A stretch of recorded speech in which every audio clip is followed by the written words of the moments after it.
সরকার একটি সংবিধান সংস্কার কমিশন গঠন করেছে।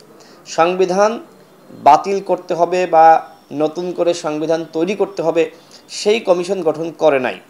সরকার যেহেতু সংবিধান তারা সংস্কার চায়, আমরাও সংস্কার চাই।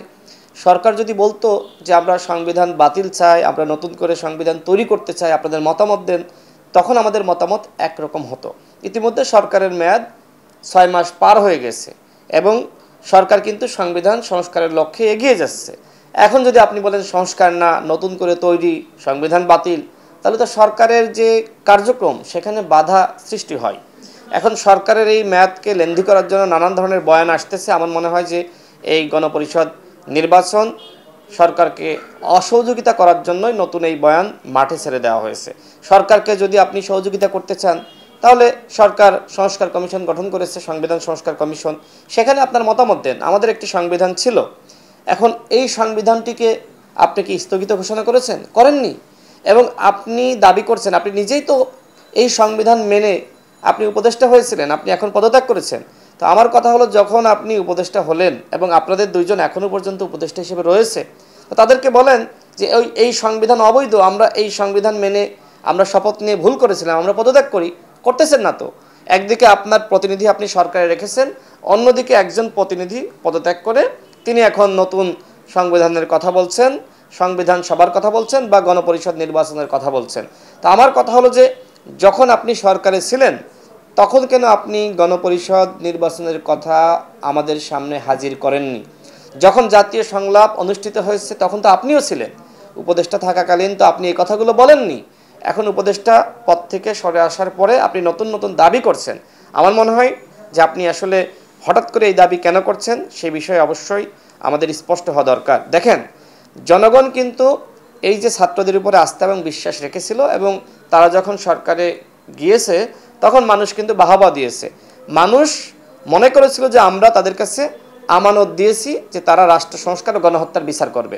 এখন আপনি রাষ্ট্র সংস্কার করলেন না, রাষ্ট্র সংস্কার করলেন না, আপনি গণহত্যার বিচার করলেন না, বা আপনি কিছু হয়তো রাষ্ট্র সংস্কার হয়েছে, আপনি এরপরে পদত্যাগ করলেন। তাহলে মানুষ এখন কি মনে করছে? মানুষ এখন মনে করছে যে রাষ্ট্র সংস্কার ও গণহত্যার বিচারের থেকে আপনার তার দল গঠনটা আসলে মুখ্য ছিল। দেখেন, সরকারে থাকলে যে ধরনের কাজ করা যায়, যে ধরনের ক্ষমতার ব্যবহার করা যায়, যে ধরনের এক্সিকিউশন করা যায়, সরকারের বাইরে এসে মাইক দিয়ে চিল্লালেও সেগুলো করা যায় না। আমরা তো রাজনৈতিক দলগুলো আমরা অনেক কথা বলছি, আমাদের সব কথা কি সরকার শুনছে না? বরং নাহিদ একজন প্রভাবশালী উপদেষ্টা ছিলেন। এমনকি আমি মনে করি যে প্রধান উপদেষ্টা ঠিক আছেন, কিন্তু প্রধান উপদেষ্টার পরেই যার প্রভাব সবথেকে বেশি ছিল সেটি হচ্ছে নাহিদ ইসলাম। নাহিদ ইসলামের কাছে মানুষের প্রত্যাশা কী ছিল? গণহত্যার বিচার করা। গণহত্যার বিচার যদি না হয় তাহলে তো শহীদের রক্তের সাথে বেইমানি করা হবে। আপনাকে তো মানুষ সেই দায়িত্ব দিয়েছিল। এখন আপনি সরকারের বাইরে এসে আপনি কতটুকু কাজ করতে পারবেন?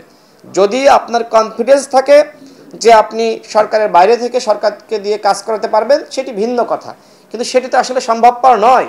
কারণ আপনি বলছেন যে আপনি সরকারের দলীয় লোক না বা আপনি সরকারের পার্টি না। সুতরাং আমি যেমন একটা পার্টি বা আমাদের দল যেমন একটা পার্টি, আপনিও একটা পার্টি। গণ অধিকার পরিষদের সব কথা কি সরকার শুনছে? বিএনপির কথা শুনছে? জামাতের কথা শুনছে? তো আপনি সেরকম একটা পার্টি গঠন করেছেন। তো আমার মনে হয় যে গণপরিষদ নির্বাচন যেহেতু আপনারা ভাবছেন, আপনারা সরকারে থাকাকালীন সময়ে সেটি ভাবলে আরও বেশি কার্যকর হতো।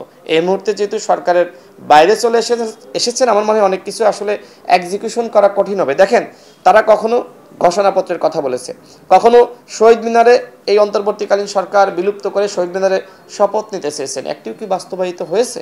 আপনি যে দাবি করবেন সেই দাবি বাস্তবায়ন সম্মত হতে হবে।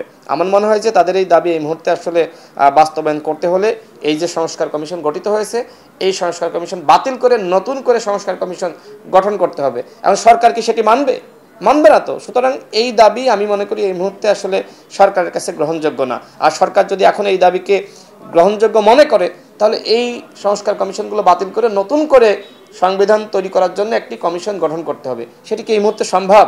আপনি 6 মাস আগে যেটি পারতেন করেননি, 6 মাস পরে সেটি সম্ভবপর নয়।